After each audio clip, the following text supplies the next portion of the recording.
안녕하세요. 저는 30대 워킹맘으로 딸 한 명을 키우고 있습니다. 지금은 부모님의 가게에서 일하고 있는데 제 남편도 부모님의 가게에서 일하면서 만났습니다.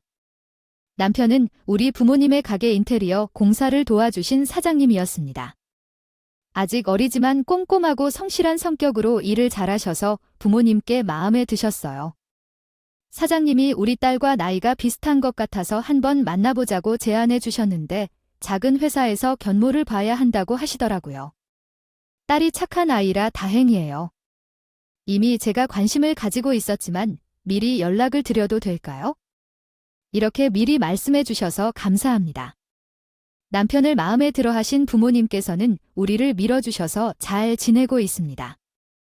이렇게 저희 두 사람은요. 부모님의 가게 공사를 함께하며 친해지고 연인 관계로 발전했습니다. 사귀는 동안 신랑은 빨리 결혼을 원한다고 많이 말했습니다. 제 나이는 35살이고 남자친구는 33살입니다. 부모님은 결혼한다면 빨리 하는 것이 좋을 것이라고 말씀하셨습니다. 그래서 상견례를 거치고 2달 만에 결혼 일정을 잡았습니다. 시어머니께서는 부산에서 장사를 하셨기 때문에 부산에서 결혼하면 좋겠다고 말씀하셨습니다. 거리가 먼 관계로 제 시집살이를 시키지 않을 것으로 생각했습니다. 주변 지인들의 결혼 사례를 보면 시어머니가 아들에게 집착해서 가까이 사는 경우에는 매주 부르거나 힘들다는 얘기를 자주 들었습니다. 그러나 거리가 멀면 상대적으로 시집살이를 할 가능성이 적어서 힘들게 하지 않을 거라고 생각했습니다. 생각했지만 결혼 얘기가 나오고 나서 신우의 간섭이 심해졌어요. 결혼식장을 잡을 때도 신우는 자기 의견을 어필하더라고요. 여기는 예쁘기는 한데 너희 형편에 너무 비싼 거 아니냐. 내 친구가 한 곳인데 여기가 저렴하대 1시간짜리 결혼식에 돈 많이 쓰지 말자고 했지 않지? 신랑은 저랑 있을 때는 제가 하고 싶은 대로 다 해도 된다고 했는데 신부를 만나고 나면 늘 반대 의견을 말했습니다. 신랑은 신우가 하자면 다 따르더라고요. 신우랑 신랑은 사이가 정말 좋아서 신랑이랑 신우는 20대 때부터 서울 사이를 시작해서 다른 남매보다 더 애틋하고 조금 다른 오이보다 좋았어요. 더 친해 보였고 당시 신우는 이혼 후 혼자 살고 있었으며 저보다는 3살 많았습니다. 신우는 5살 어린 동생을 자식처럼 키웠다고 늘 이야기했어요. 내가 동생이 군대 갔다 와서 자리를 잡을 때까지 생활비를 주면서 키웠어. 우리 동생 용돈도 주고 자격증 공부할 때 뒷바라지도 많이 했지? 그러니까 올해도 나한테 잘해야 돼 라고 말했다. 알았지. 그러면서 신우는 멀리 사는 부모님 대신에 자신이 부모님처럼 키웠다고 생색을 내더라고요. 하지만 이때는 신랑이 너무 좋아서 신호의 이런 집착이 아닌 집착도 동생에 대한 사랑으로 보였습니다. 그저 사이 좋은 형이라고 생각했고 오히려 동생에게 학비와 용돈까지 다 해준 신우가 고마웠어요. 시어머니는 상견례를 마치자마자 결혼한다고 했습니다. 날짜를 이미 정해주셨다고 연락을 주셨어요. 좋은 곳에서 많은 돈을 주고 예식장을 예약했어요. 아직 2달이 남았지만 서로 선물도 주고받지 않게 했어요. 2달이면 가능할 것 같아요. 결혼식을 그때 하면 좋다고 하더라고요. 2달밖에 남지 않았다니 정말 빠르죠. 알겠습니다. 어머니가 정해주신 날짜에 최대한 맞출 수 있도록 노력하겠습니다. 부모님과 의논해보겠습니다. 신우는 2달 안에 반드시 해야 한다고 말씀하셨으니 그 날짜에 결혼식을 열어야 했어요. 집을 급하게 월세로 구하고 결혼식 장소는 신우가 정한 곳에서 진행했습니다. 결혼 준비로 정신없이 바쁘셨을 텐데 얼마 안 남았어요. 집을 구하고 전자제품, 가구부터 모든 결혼 준비를 해야 한다는 것이 쉽지 않았겠죠. 가장 해결이 안 되는 문제는 신혼여행이었어요. 처음에는 남들이 다니는 동남아 해외여행을 하려고 했습니다.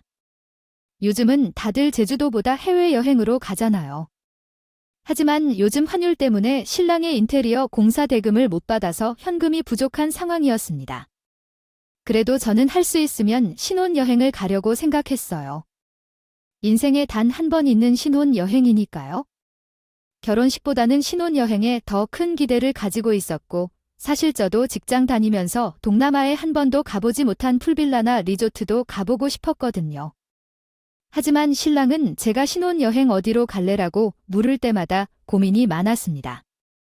자기가 알아서 정하라는 말만 하지만 신랑은 한 번도 가지 말라는 말을 한 적이 없었어요. 하지만 신우가 부모님을 찾아와서 모든 게 달라졌죠. 저희 동생은 혼자서 너무 가리를 해서 제가 누나가 된 입장으로 부탁드리려고 찾아왔어요. 신혼여행은 거의 500만 원 정도 있어야 하는데 그냥 내년에 가면 안 될까요? 저희 부모님이 길을 잃라고 날 받아오셔서 급하게 결혼은 했지만 신혼여행은 급한 게 아니잖아요. 우리 사위가 지금 어렵다는 얘긴 들었는데 신혼여행이 급할 건 없지? 꼭 그날에 가야 하는 것도 아니니 사돈처녀 말이 무슨 말인지는 알고요. 신우는 제게 찾아와서 말하는 게 아니라요. 저희 부모님을 찾아가서 말해버리니 제 입장에서는 신혼여행을 가겠다고 말을 못하겠더라고요. 신우가 찾아오는 바람에 제가 신혼여행을 가겠다고 우길 수 없는 상황이 되어버렸고 결론적으로 저희 부부는 신혼여행을 못 갔습니다. 지금와 생각해보면 신우는 이럴 줄 알았고 저를 찾아온 것이 아니라 우리 부모님을 찾아간 거였어요. 저는 신랑에게 전화해서 이 상황을 말했습니다. 신랑도 사실 예약금을 내야 되는데 현금으로 해야 저렴하게 해주는 것도 아는데 현금을 융통할 수 없고 할부로 가자니 너무 매달려 힘들 것 같다고 그제야 이야기를 하더라고요. 신우가 나서서 우리 부모님을 찾아온 것은 싫었지만 어차피 저럴까 생각을 했어요. 신랑은 눈물을 보이면서 정말 미안하지만 이 기간이 지나면 잘 풀릴 거예요. 한 번에 많은 일이 들어오면 바쁘겠지만 비수기에는 일이 잘 없어요. 그러나 내가 열심히 일해서 내년에 당신이 예전부터 가고 싶다고 했던 발리 일주일 동안 가자. 나는 오늘부터 적금 넣어서 반드시 데리고 가줄 테니까. 알겠어. 당신만 믿을게. 대신에 우리 신혼여행은 3박 4, 5일이 아니라 일주일 정도 갈 수 있을 때 가자. 나는 당신이 기다릴 수 있으니 꼭 발리 데리고 가줄 거야. 고마워. 지금부터 돈 모아서 동남아로 안아줄게. 당신이 반드시 가보고 싶다고 했던 발리에 데리고 갈 거야. 나만 믿고 몇 년만 기다려줘. 내가 더 잘할 테니. 신랑 이런 모습에 괜찮다고 생각했습니다. 성실하고 낭비하지 않을 거예요. 돈을 허허로 사용하지 않는 신이라서 열심히 일하면 언젠가는 여유가 생길 거라고 생각했어요. 그리고 신랑은 통장을 만들어서 나에게 보여주고 꼬박꼬박 돈을 모으는 모습을 보고 믿음이 강합니다. 그 사이에 시간이 흘러따라 이을 임신하고 출산하고 돌잔치까지 했고 결혼 싣는 마흔을 간섭 아이가 발달이 왜 이렇게 느린지 묻게 되면 말해야 되는 게 아니라고 생각해요. 엄마가 잘못 키우는 게 아니라고 집에서 애만 보니까 잘 모르는 거지 하면서 제 속이 뒤집히게 말한 적이 한두 번이 아닙니다. 그럴 때마다 신랑에게 신호 때문에 힘들다고 말하면 우리 누나가 우리 애한테 관심이 많아서 그래 주말이면 너무 보고 싶다고 하더라고 우리 딸이 같다면서 더 애착이 가나봐 그러니까요. 저렇게 말하면 안 돼요. 우리 누나가 나쁜 의도로 그런 말을 하는 사람이 아니에요. 뿐만 아니라 아이를 이제 어린이집에 맡기고 일에 다녀와야지. 아직 젊은데 집에서만 노는 건 어떻겠어요. 집에만 있으면 사람은 초토화돼요. 동생이 혼자서 어렵게 지내고 있는 걸 보니 너무 마음이 아파서 도와주고 싶어요. 직장을 찾아봐야겠어요. 제 생각으로는 아이가 3살까지는 엄마가 키우는 게 맞다고 생각해요. 아이는 아직 표현도 못하고 있으니까 제가 키워야죠. 아이가 커서 나중에는 일하게 될 거예요. 제 남편도 아이를 케어해 주길 바라고 있어요. 동생이 올바르게 보살피는 게 중요해서 일을 못하게 하면 안 돼요. 요즘에는 남편들도 부인이 일하는 걸 좋아하고 원하는 경우가 많아서 이제 일자리를 찾아봐야겠어요. 알았죠? 신우는 시어머니가 하지 않는 일도 다 할 수 있어요. 시집살이를 시켰어요. 반찬이 필요하면 반찬을 가져다 달라고 하고 제 옷 중에 탐나는 것이 있으면 달라고 하면서 제가 머뭇거리자 신랑에게 전화해 이야기하더라고요. 우리 누나가 당신이 입고 있는 거 예쁜가 보더라. 다시 사줄 테니까 그 옷 우리 누나에게 줘. 출근할 때 입고 싶은가 봐. 알았지? 이런 식으로 신우는 신랑을 압박하는 것이 아니라 원하는 것을 얻어갔습니다. 그러다 보니 신우가 좋아질 수가 없었어요. 제 입장이라면 그 누가 신우를 좋게 볼까요? 주는 것 없이 재물도 탐내고 자신의 아이를 키우는 것에도 잔소리하는데 말이에요. 그뿐만이 아닙니다. 내가 주식을 온 것이 너무 내려가서 내가 가지고 있는 금이 너무 없어서 이달에 카드값이 너무 많이 나왔는데 500만 원만 빌려주면 안 돼요? 10개월 할부로 갚을 거예요. 제가 혼자 버티며 한 달 살아오는데 갑자기 500만 원이라는 큰 금액을 마련할 수 없어요. 올케에게 이야기해봐도 안 도와줄 거라 생각했어요. 그래서 내 동생에게 말해야겠어요. 올케는 항상 반대만 하거든요. 그래서 결국 신랑에게 울면서 돈을 빌려달라고 했고 결국 신랑이 보험을 만나를 해제하고 그 돈을 10,000원을 주었어요. 솔직히 그때도 정말 화가 났었지만 신랑이 한 번만 도와주길 바라는 마음의 분란을 피하기 위해 참았어요. 항상 신랑이 어려울 때 내가 도와줬다면서 생색내는 신우에 속상해하고 그런 말이라면 무조건 찬성하는 남편 때문에 몇 번이고 속상했어요. 그런 적이 한두 번이 아닙니다. 왜 남편은 무조건 다 해준다고 생각합니까? 돈을 빌려주는 것도 그렇고 주말마다 오라고 할 때마다 가지 않을 수도 있잖아. 근데 왜 매번 누나가 시키는 대로 다 하는 건지 우리 누나가 오래 도와준 만큼 더 많이 돌봐줘야 해. 서울에 있는 가족은 우리 누나 한 명뿐인데 신경 써야지. 나는 당신이 우리 누나와 잘 사귀었으면 좋겠어. 우리 누나는 이혼하고 혼자 외롭다 해서 항상 누나 편을 들었죠. 하지만 시간이 지나면서 같은 일이 반복되다 보니 어느 순간 신랑이랑 계속 신우 문제로 싸우는 것이 보여요. 그렇게 몇 달 동안이 지났고 3년 이상 동안 적금을 모아서 어느 정도 신혼여행을 가려 했어요. 아이는 부모님이 돌봐주신다 해서 계획을 세워봤는데 신랑과의 문제가 어느 정도 해결되면서 시댁에서는 자꾸 내려오라고 하시더라고요. 라고 우리 엄마가 주말에 얘기했어. 당신도 같이 갈 거야? 누나도 제 주신 대로 같이 간다고 했는데 다 함께 기차를 타고 갔어. 마침내 우리의 시댁은 부산이었어. 오는 표값만 20만 원 이상이 들고 가는 표값은 아들인 우리 신랑이 밥을 사주고 선물을 사주면 60만 원 이상이 돼서 왔어. 1년에 5번씩 시댁에 내려가 돈을 쓰는 것은 당연한 일이라고 생각해. 그때마다 솔직히 많이 느꼈고 우리가 신혼생활을 처음 시작할 때 시댁에 도움이 있었으면 우리도 여유가 생기면 도와주고 용돈도 주고 밥도 살 테니까 맞지? 하지만 제가 임신부터 막달까지 일하면서 월세를 내야 생활이 가능했습니다. 시댁에서는 도움을 주신 게 하나도 없었어요. 근데 신랑이 쉴 때마다 부산으로 내려오라고 하셨어요. 여보, 부산까지 너무 멀어요. 다음 달에 명절이라 또 내려가야 되는데 이번 달에는 안 내려가면 안 될까? 신우가 혼자 내려오라고 하셨다며 꼭 같이 가야겠어요. 우리도 주말에는 가족끼리 좋은 곳에 가서 시간을 조금 보내자고요. 매일은 나 혼자 아쿠해야겠어요.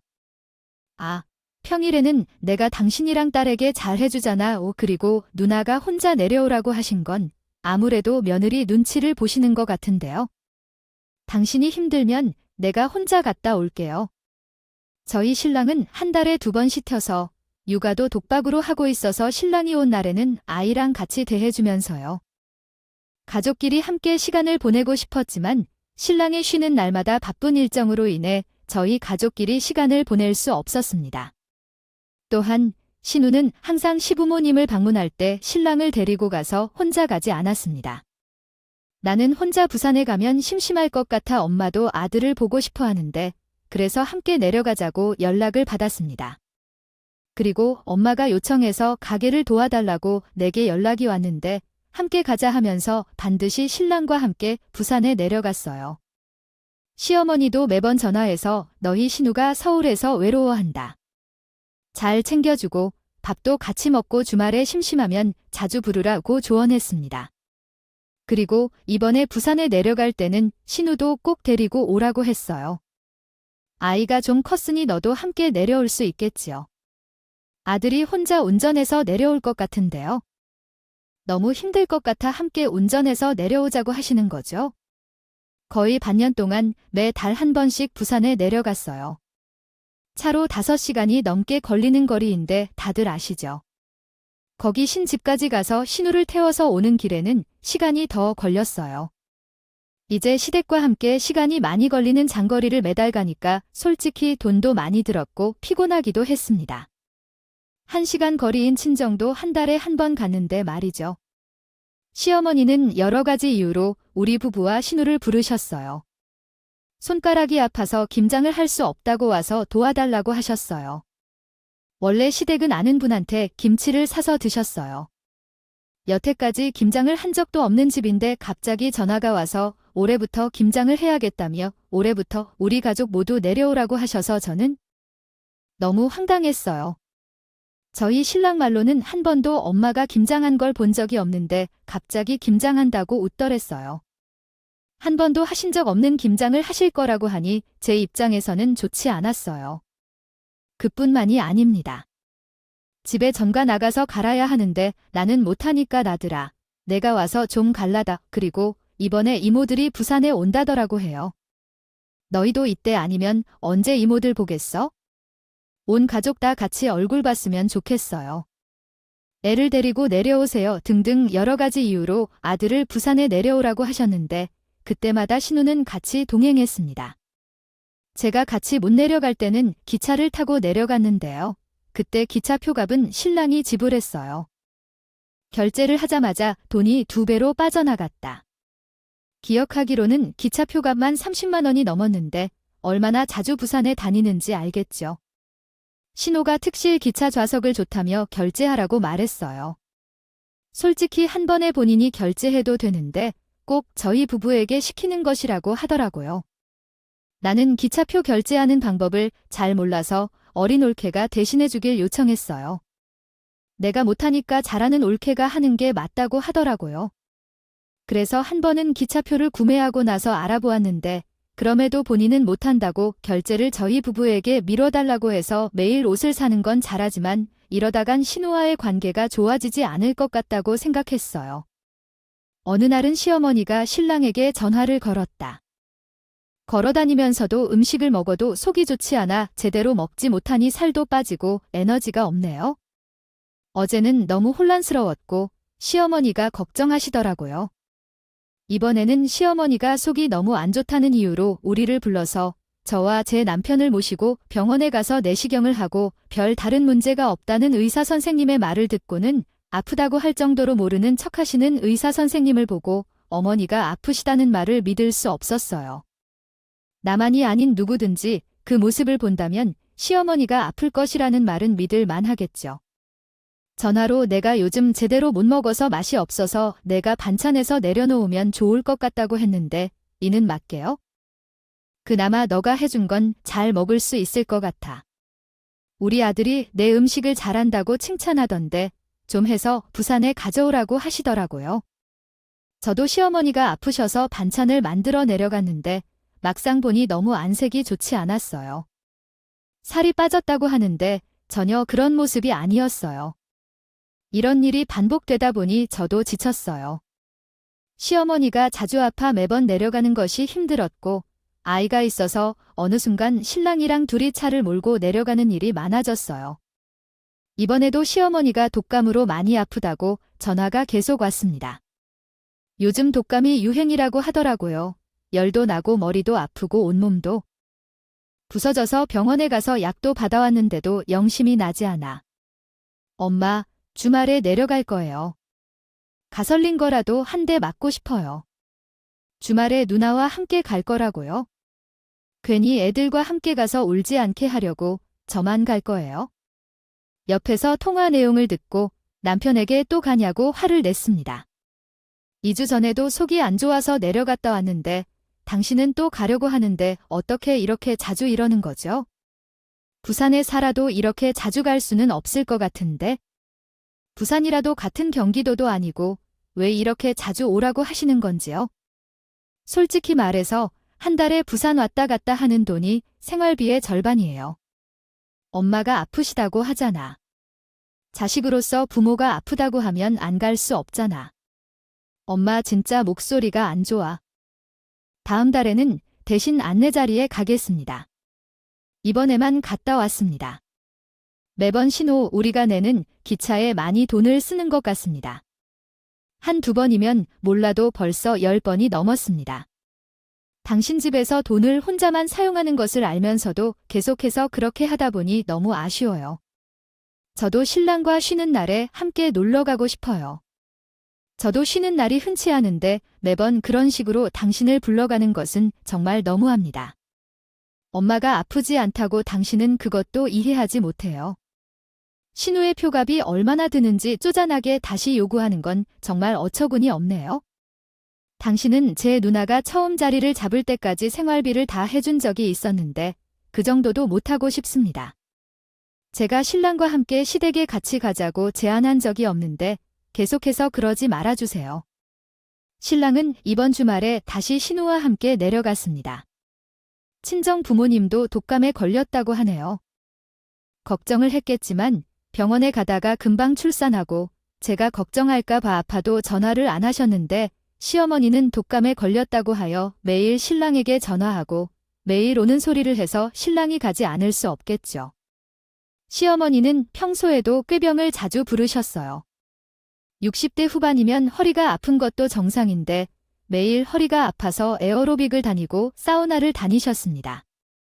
그래서 시어머니가 신랑 앞에서 꾀병을 부리시는 것나 아프다고 하셔도 정말 크게 아프신 것은 아닐 것이라 생각했어요. 딸이 걱정할까 봐 아파도 말씀을 안 하시는 우리 부모님과 너무 대조적이라 이번에는 내려가지 않았고요. 솔직히 말해서 저도 신랑의 이런 태도에 너무 화가 나기도 했습니다. 바라거든 친정 부모님도 똑같이 독감에 걸렸는데 전화해도 응답이 없어서 시어머니에게 안부 전화드리라고 전해드렸더니 너무 속상해졌어요. 그러나 알고 보니 이번에는 시어머님이 폐렴에 걸리셨다는 것을 알게 되었습니다. 매번 꾀병이라 말씀하셔서 큰 질병은 아니라고 생각했었어요. 독감이 심해져서 폐렴으로 입원하셔야 했고 신호가 2주 동안 병원에서 시어머니를 간호했어요. 신랑은 저에게 시어머니를 잘 아실 테라 생각하다가 신호가 시어머니를 대신해준다는 식으로 말하더라고요. 원래는 당신이 해야 할 일인데 누나가 병원에서 간호를 다 맡았기 때문에 누나에게 고마워하고 감사해야 한다고 말씀드려야 하지 않나 해요. 그리고 누나에게 용돈도 보내드릴 계획이었는데 신랑의 말에는 당황스러웠어요. 시어머니는 신우의 엄마이지만요. 딸이 병원 간호를 하는 것은 당연한 일이 아닌가요? 그렇게까지 하는 것도 멋진 일 아닌가요? 그래도 시어머니가 입원하셨다고 해서 전화를 했으니 시어머니도 신우를 칭찬을 하시더라고요. 너희 신우가 너 대신에 내려와서 이렇게 잘한다고 칭찬까지 하는 것도 불편했을 텐데. 이래서 딸이 있어야 되는 건가 봐. 아들이나 며느리나 다들 나 몰라라 하는데 내가 해야 할 간호를 신우가 했으니까 앞으로는 신우 말 잘 듣고 하라면 하는 대로 하고 알겠지라고 하시더라고요. 그 아들과 며느리가 병원비를 다 부담했다고 하시니 너무 속상했어요. 그 사이에 신랑은 신우에게 매일 전화해서 고맙다고 하더라고요. 처음에는 신우가 고생해서 고맙다는 생각을 하곤 했어요. 신우와 시어머니 말에 기분이 나빠지더라고요. 신우는 저에게 전화를 해서 올케 목까지 고생해서 병원에 있었기 때문에 고맙다고 했어요. 신우가 나처럼 착한 사람이 어디에 있겠어요? 그래서 나에게 잘해줘요. 시어머니가 병원 간호를 마치고 신우가 돌아와서 남편은 우리 신혼여행에 돈을 모아놔서 신우도 같이 데려다 달라고 하는 겁니다. 우리 누나가 정말 많이 고생했어요. 당신도 그것을 인정해야 합니다. 그러니까 이번 여행에 같이 가자고 하고 있어요. 누나가 혼자 살고 있는데 외로워요.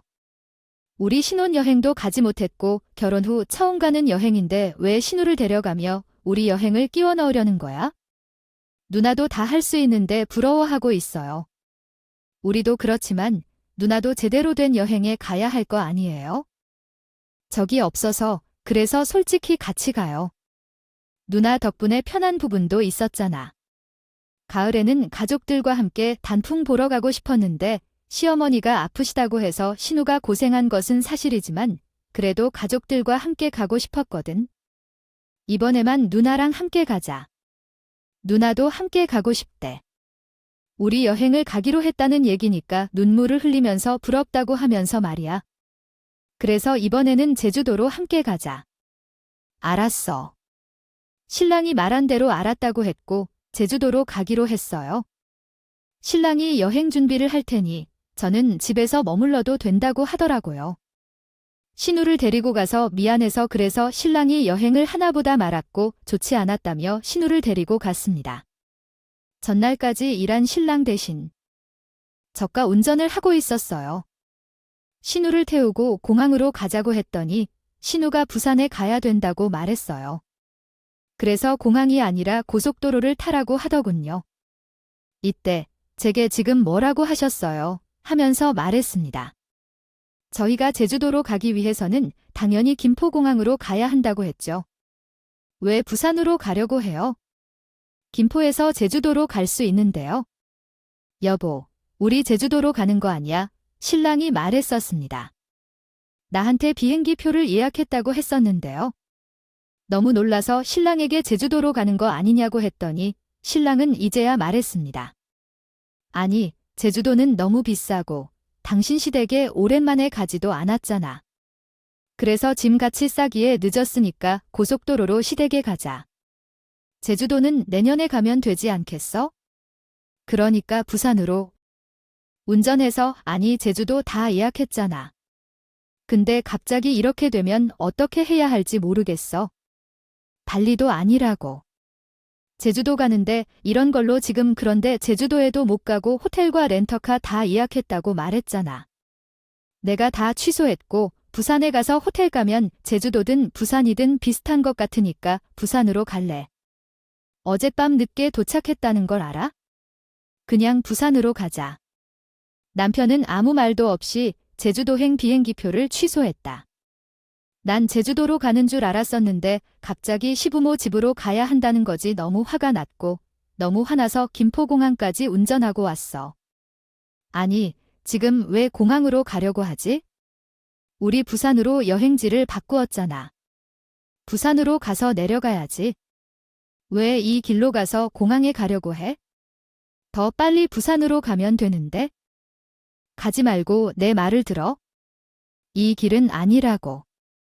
왜 여기로 왔냐고 소리를 질러서 그 요 신우집에서 김포공항까지 30분 거리였고 그 사이 신우는 어디 가느냐고 계속 소리쳤습니다. 아니, 지금 왜 공항으로 가는데? 내 말이 우스워. 당장 차 세우지 못해? 꼭 제주도 가야겠어. 올케는 올케 생각밖에 안 하지? 그러니까 시어머니가 아파서 2주간 입원해도 한 번도 내려오지 않지? 그 사이에 김포공항 주차장에 도착해서 저는 신우짐과 신랑 짐을 내리고 문을 열고 신우와 신랑에게 내리라고 했습니다. 당신이랑 당신 누나 여기서 내려. 나는 이대로 부산에 못 가. 당장 내려. 아니, 이게 지금 무슨 짓이야? 시을 무시해도 분다. 지금 이거 너 후회할 거야. 아니야, 후회할 일이 없을 것 같아. 우리 둘이 부산에 가요? 쟤는 부모님을 모시고 제주도에 갈 거니까. 신랑은 황당해해서 아무 말도 못했어. 그 순간 핸드폰에서 문자 하나를 받고 신랑에게 한마디 했어. 당신은 나를 모른 채로 다 계획을 세웠구나. 시댁 식구들이랑 나를 바보로 만들었네. 당신은 마음대로 계획했지만 나는 내 계획대로 할 거야. 당신 정말 너무 심하다. 당신과 이대로 살 수 없을 것 같으니 누나랑 부산에 가든지 알아서 해. 저는 차를 돌려서 친정으로 왔어. 너무 화가 나더라고. 일주일 동안 제주도에 간다고 신나하던 제 모습을 보고도 신랑은 아무 말도 안 했어. 오늘 신우 만나기 전까지는 제가 제주도에 간다고 회신하고 있었거든요. 너무 한 것이라 생각하실 수도 있지만 차에서 내리기 전에 신랑의 폰으로 시어머니께 문자를 보내고 나서 더 이상 참을 수가 없었어요. 시어머니가 보낸 문자에는 아들, 우리 부산에 호텔에서 하룻밤 자는 거야? 그리고 병원 건강검진 예약도 했어. 우리 아들이 돈 내줘서 고마워. 조심히 부산에 내려와. 아들 덕분에 엄마가 호텔도 다녀볼 수 있네. 라고 적혀 있었어요. 지난 일주일 동안 호텔에 묵을 생각에 너무 흥분했었습니다. 신랑은 제게 말도 없이 우리 신혼여행을 간 돈을 시댁과 여행에 모두 쓰고 말았고요. 거기에 신우랑 신랑이 보내온 카톡을 보니 이 모든 일은 신우가 시킨 것이었어요. 신우는 신랑에게 엄마 아빠가 계신 샵사인 NDV를 시키던 것 같았어요. 잘했을 때에만 너희 부부는 이번 여행을 가지 않아도 괜찮아. 그 대신에 모은 돈으로 부모님을 모셔주고 우리도 호캉스 한번 가보자. 내가 모든 것을 관장할 테니 걱정 말고.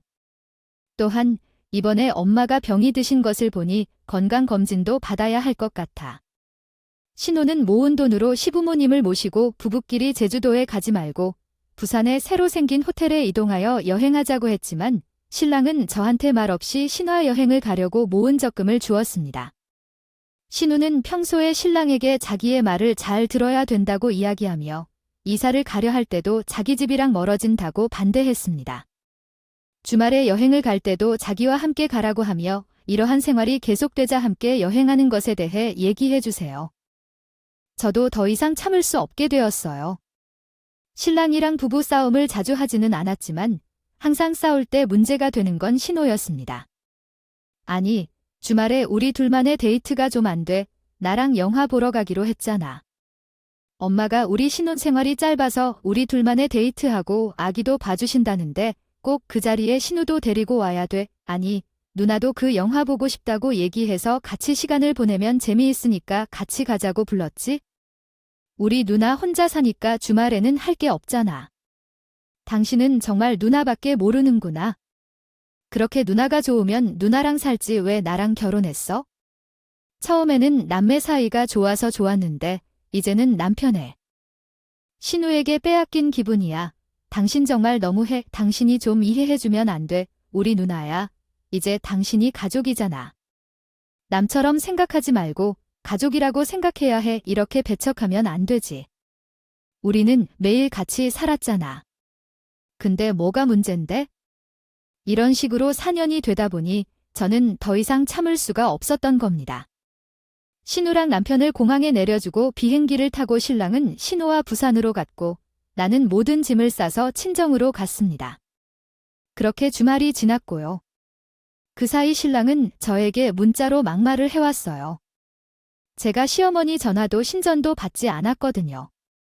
신랑은 저에게 시어머니 전화도 안 받으면 어떡하니 당신 정말 우리 엄마를 무시하는 거야? 당신이 이러니까 내가 우리 집에서 얼굴을 들 수가 없어. 수 없다. 당장 부산에 내려와서 잘못했다고 빌어라고 문자를 보냈어요. 신우도 제가 전화를 받지 않아서 올케가 뭘 잘했다고 우리 엄마에게 전화도 안 받고 내 전화도 안 받는 건데 해도 너무한 거 아니야? 우리 동생이 번 돈으로 우리 가족들이 같이 쓴다는데 왜 올케가 화를 내라고 하는지 모르겠어요. 신랑이 그막 번동 지점을 향해 많은 생각을 했죠. 이렇게 신우에게 끌려다니는 신랑이랑 더 오래 살아봐도 희망이 없을 것 같았어요. 신랑은 서울에 왔다마자 신우에게 사과하라고 미치고 있었고, 당신, 아까는 누나가 있어서 내가 참았지만 지금 뭘 하는 짓이냐. 당장 우리 누나에게 전화해. 그리고 실수했다고 사과하고 싶어요. 당신 때문에 얼마나 부끄러운지 알아요. 왜 나는 당신과 이혼해야 하는지 이렇게 더 이상 살 수 없어요? 하루라도 자유로울 때마다 부산에 내려가고 당신께서 우리 가족과 함께 시간을 보내고 싶었는데 무언가 다른 곳에 가거나 시댁에 방문하려 한다면 당신은 집에 돌아가서 살아야 한다고 생각해요. 아니면 누나가 고생한 것을 생각해야지요. 당신은 시댁에 가기 싫어하지만 가지 않는데 왜 이러는지요? 누나가 얼마나 잘해주는지 생각해보세요. 이번에 당신이 잘못했으니까 사과해주길 바래요. 제 말을 듣지 않아서 나는 당신과 이혼할 것이라고 말한 거니까요. 솔직히 이번에 제주 여행을 정말 기대했어요. 당신과 아이와 함께 좋은 시간을 보내고 싶었는데 당신이 우리가 모은 저축을 다시 가져왔다니까요. 시어머니가 신우와 함께 부산에 호텔을 예약했는데 나에게는 말도 하지 않았다. 거기에 현금을 들여 건강검진도 예약하고 엄마가 부산에 사시는데 남들은 다 가봤다고 하는데 엄마는 가보지 못했으니까. 또한 시기도 애매하고 우리는 언제든 여행을 갈 수 있는데 그런 것을 이해해 줘야 한다고 생각해. 내가 이해해야 하는 이유를 모르겠어? 나도 시원에 못 갔는데 당신은 발리로 데려다 준다고만 말하더니 4년이나 살았어. 하지만 제주도로 같이 갈 수 있게 된 것에 기뻐했는데 그 사실을 알면서도 나에게 말도 하지 않고 예약을 취소한 뒤 시어머니와 신우와 호텔로 가자고 하는 이유를 도대체 어떻게 이해해야 하는지 모르겠어. 나를 얼마나 무시해야 그런 생각을 할까? 당신을 무시하는 것이 아니라 내가 다른 사람들 이야기를 듣니 모두가 맞는 말이었던 것 같아. 그렇게 되었는데 당신이 이해해주면 모든 것이 해결될 거예요. 왜냐하면 당신이 우리 누나를 싫어하기 때문에 문제가 발생한 거든요. 네, 정확히 그래요. 당신은 내 이야기보다는 누나의 이야기를 더 중요시하는 것 같아요.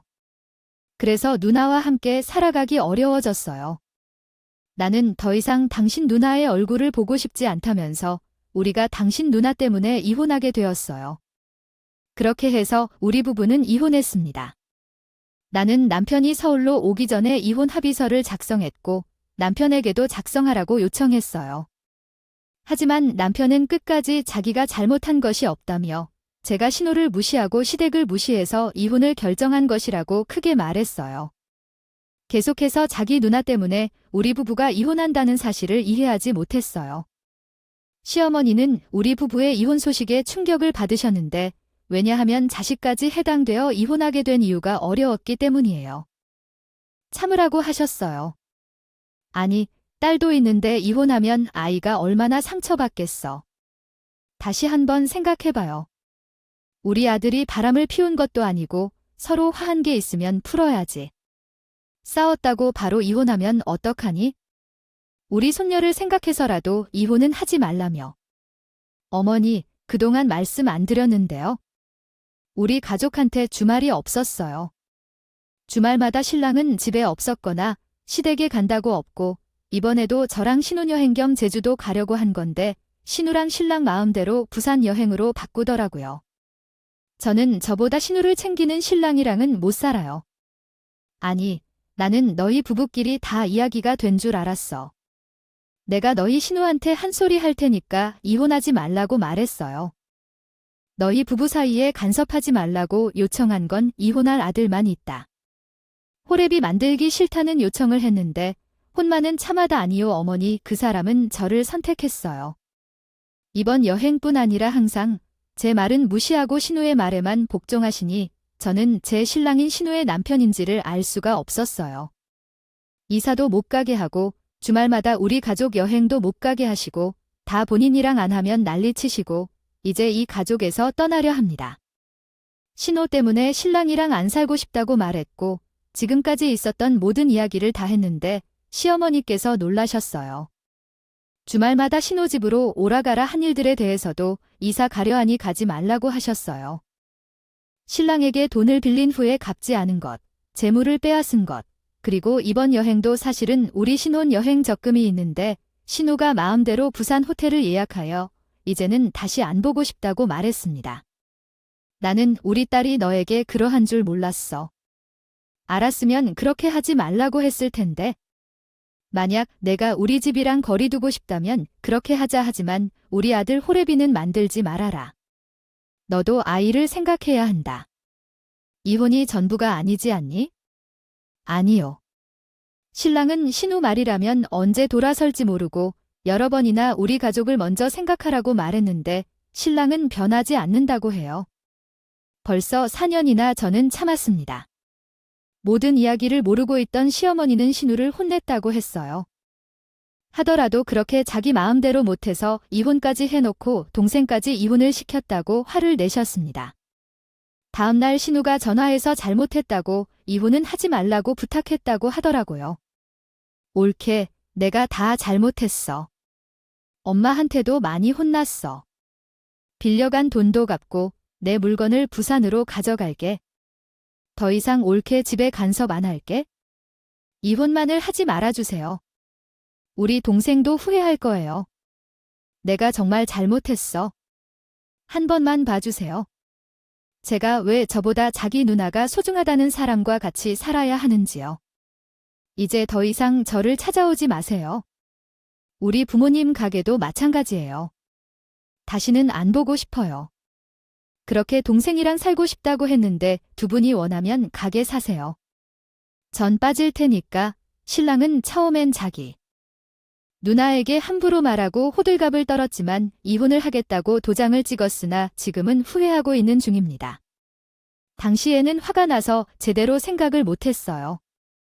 다시 생각해보니 울어서 산 것 같아요. 우리 집 가장으로서 할 일을 하지 않으면서 시대만 챙겼던 것 같아요. 잘못했어요. 당신과 우리 집 사이에 거리를 둘 것을 제안하면 그렇게 할 거예요. 한번 용서해 주시면 안 될까요? 아니에요. 당신이 도장을 찍을 때 고민도 없이 시댁 식구들을 선택한 걸 보고 제게 아무런 미련도 남지 않았어요. 지난 4년간 내 남편이 되지 않았고 결혼하기 전에도 신우 동생이자 시어머니의 아들로 살았고 결혼 후에도 마찬가지였어요. 이제 난 그런 당신과 함께하고 싶지 않아요. 살고 싶지 않아요. 진짜로 내가 잘못했다고 생각해요. 결혼하고 나서 정신적으로 독립했어요. 됐는데 누나랑 오래 함께 살면서 의지하고 누나가 먼저가 아니라 우리 가족을 먼저 생각해야 했어요. 정말 죄송해요. 하지만 다시는 신우의 얼굴을 보기도 싫고 신우에게 휘둘리는 삶을 살고 싶지 않아서 이혼을 결심했습니다. 신랑과는 이번 일로 크게 다툰 것 같아요. 이혼한 지 3개월이 됐지만 아직도 미안하다는 문자를 보내고 용서해달라고 요청했지만 전화를 걸고 싶다는 신호를 보내기도 했어요. 하지만 다시는 그들과 가족의 연을 맺을 생각이 없습니다. 저는 딸과 함께 친정에서 부모님과 함께 모든 것을 나누고 있어요. 친정 부모님도 모든 일을 들으시고 저에게 수고했어 라고 하셨어요. 이제는 제 아이와 함께 행복한 길을 걷고 싶습니다. 긴 사연을 읽어주셔서 감사합니다. 오늘도 저희 채널에 와주셔서 감사드립니다. 더 좋은 이야기를 찾아드릴 것이며